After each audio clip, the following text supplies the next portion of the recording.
শুভ বিকাল বন্ধুরা, টুনির বাসায় তোমাদের সবাইকে স্বাগত। আশা করি সবাই ভালো আছো, সুস্থ আছো, আমিও ভালো আছি।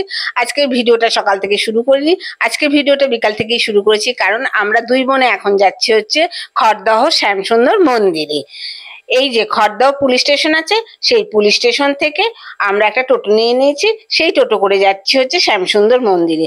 আর রাস্তার কি অবস্থা গো, দুলতে দুলতে যাচ্ছে, দেখো বুঝতেই পারছো রাস্তার অবস্থা। দুলতে দুলতে চলে যাচ্ছে খড়দহ শ্যামসুন্দর মন্দিরে।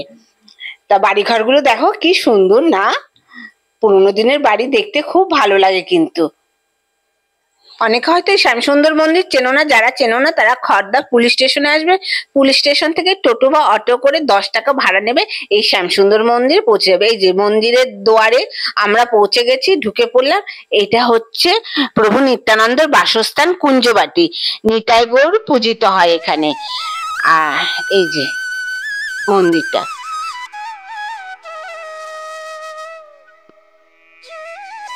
এই যে জয় নিতাই শ্রীপাদ নিত্যানন্দ প্রভুর বাসস্থান এবং তাহার পুত্র বীরভদ্র, তোমরা পজ করে দেখে নিবে।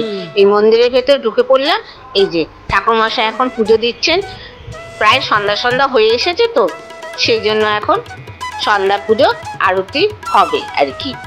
এই যে ঠাকুরমশাই পুজো দেওয়ার পরে ঠাকুরমশাই আমাদের ফুল দিচ্ছেন, ঠাকুরের পায়ে ফুল আমাদের দিচ্ছেন, এই যে আশীর্বাদ স্বরূপ।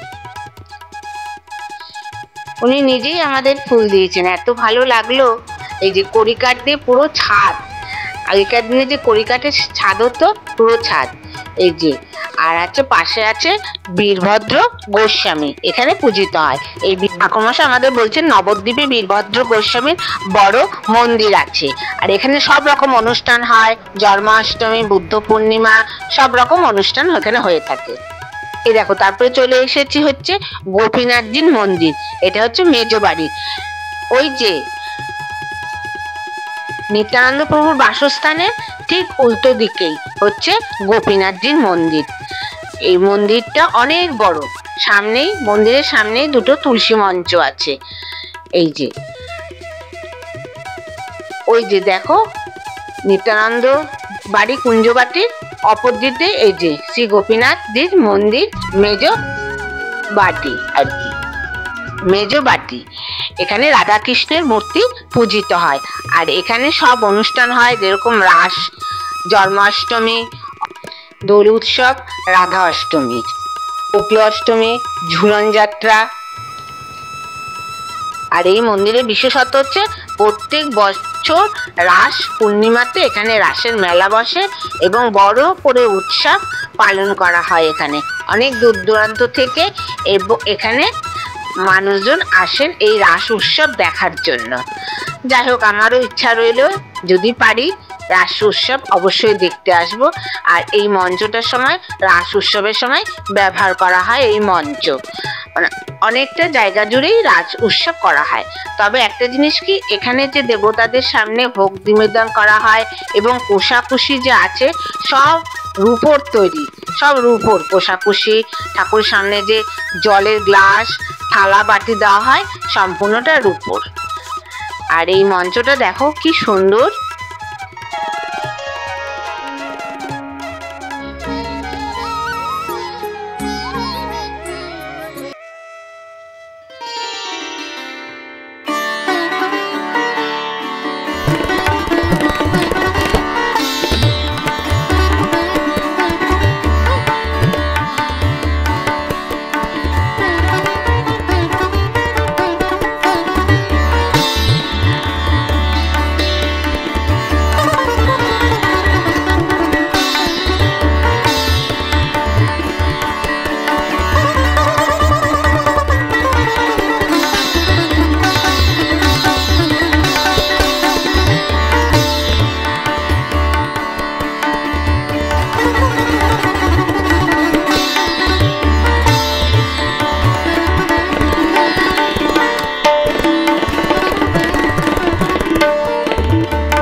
20 টাকা 100 টাকা যে যেরকম পারো নিতে পারো।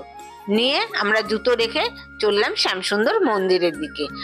এই দেখো মন্দিরে ঢুকতে ঢুকতে দেখো রন্ধনশালাটা, কত বড় রন্ধনশালা।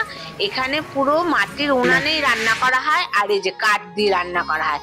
কত যে কাঠ প্রত্যেকদিন আসে দেখো, আমাদের কাঠ চোখে পড়লো বলেই তোমাদের দেখালাম।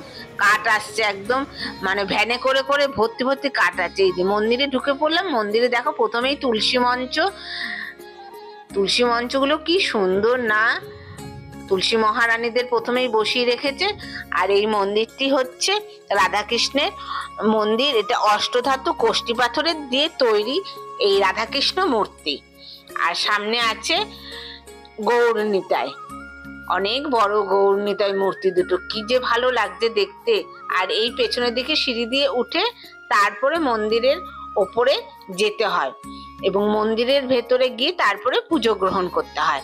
তবে ঠাকুরের যেখানে মন্দিরের ভেতরে সেখানে ক্যামেরা অ্যালাউ নেই, এই কদিন ধরে এটা নিয়ম করেছেন। এই যে মন্দিরের যে সামনে যে তোমরা এই যে সিংহাসনটা দেখতে পাচ্ছ, এই সিংহাসনে যখন জন্মাষ্টমী হয় তখন ঠাকুরকে এখানে আনা হয়, রাধাকৃষ্ণকে।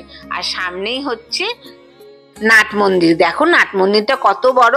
নাট মন্দিরে বসে শ্যামসুন্দর মূর্তি এখান থেকে দেখা যায়। আর নাট মন্দিরে বসেই অনেকে কীর্তন করেন শ্যামসুন্দরজির উদ্দেশ্যে। আর এই নাট মন্দিরের চারিদিকে বড় বড় সব মহাপুরুষদের ফটো, গৌরনিতাইয়ের ফটো দিয়ে সাজানো আছে চারিদিকে। আর অনেক বড় নাট মন্দিরটা।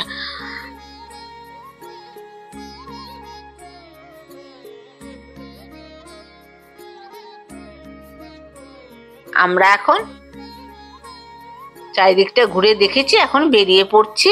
শ্যামসুন্দর মন্দির থেকে চলে যাব মদনমোহন কুঞ্জবাটি। শ্যামসুন্দর স্বপ্নের হচ্ছে এই মদনমোহন কুঞ্জবাটি। এই কুঞ্জবাটিটা তোমাদের ঘুরিয়ে দেখাচ্ছি।